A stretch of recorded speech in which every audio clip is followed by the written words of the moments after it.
Welcome back to Ask Allison. Here is today's question. Any pointers on furnishing/decorating a smaller office with no windows? What have you found helpful in getting your office decor started?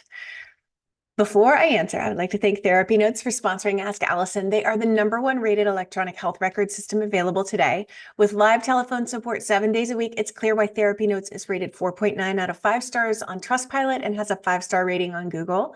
Therapy Notes makes billing, scheduling, note-taking, and telehealth incredibly easy. And now for you prescribers out there, they offer e-prescribe. If you're coming from another EHR, Therapy Notes makes that transition incredibly easy, importing your demographic data free of charge so you can get going right away. Find out what more than 100,000 mental health professionals already know.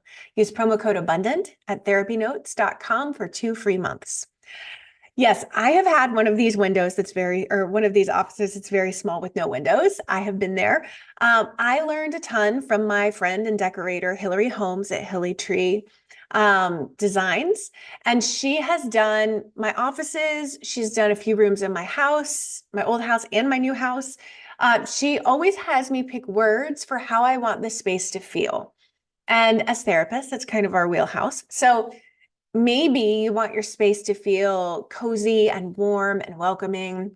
Maybe you want it to feel unexpected, interesting, layered. Maybe you want it tidy and minimalist and clean. So choose everything essentially that goes into your space according to the feelings that you identified you wanted to feel. Your space needs to feel like you, but it also needs to be a fit for your clients too. I would say dark colors don't always make a space feel smaller.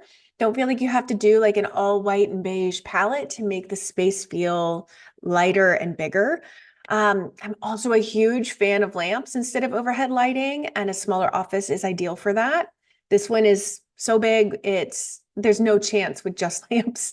Now, with regards to it being windowless, I have seen large light colored art being hung in the place that a window might have made sense. A colleague had a vintage window that she placed an image of the beach behind, which has to be done really well for it to not just sound like somebody put a poster up and taped this thing to it. It could look really bad really easily, but she managed to do it in a way that worked. The thing that I've also seen that I love the most is a stained glass window hung on the wall where it kind of feels like a window would go.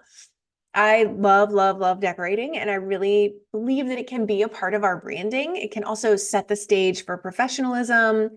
Almost every single new client I've had, when they first come into this office, they say something like, wow, my office looks like I'm successful, which I appreciate. But it was not always like this. And I don't recommend spending a bunch of money to get this jaw-dropping office in your first space.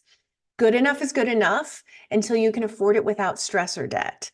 Before I had offices I felt really proud of, I never had a client leave because the office wasn't fancy.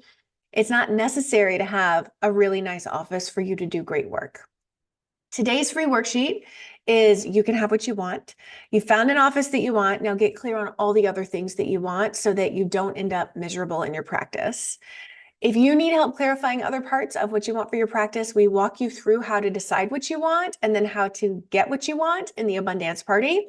If you're ready to get your practice off the ground and to get it full, but you just need some directions, then please join us. I will leave a link for that.